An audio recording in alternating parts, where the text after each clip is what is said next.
শীতের মধ্যে সবারই পছন্দের একটি পিঠা হচ্ছে চিতই পিঠা। আজকে চিতই পিঠা বানিয়ে দেখাবো এবং সাথে একটি ভর্তার রেসিপি। চলুন শুরু করি।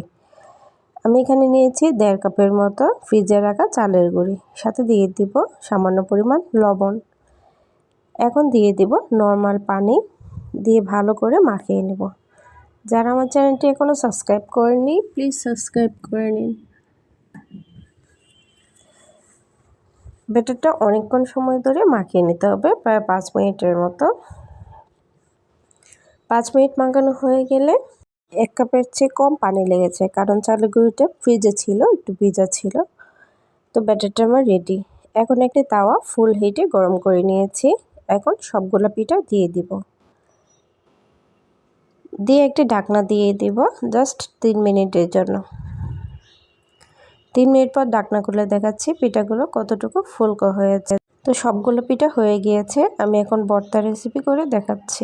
একটি প্যান নিয়ে নেব, তাতে দিয়ে দিব ধনিয়া পাতা কুচি করা, সাথে দিয়ে দিব কিছু কাঁচামরিচ এবং কিছু রসুন। আপনারা চাইলে ঝালের পরিমাণটা বাড়িয়ে দিতে পারেন। সাথে দিয়ে দিব লবণ। এখন দিয়ে ভালো করে মিশিয়ে নেব। সাথে দিয়ে দিব কিছু পেঁয়াজ কুচি করে।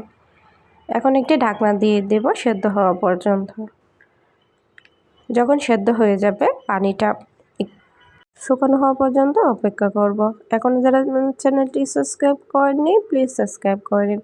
যখন পানিটা শুকিয়ে যাবে শিলপাটাই করে ভালো করে বেটে নেব।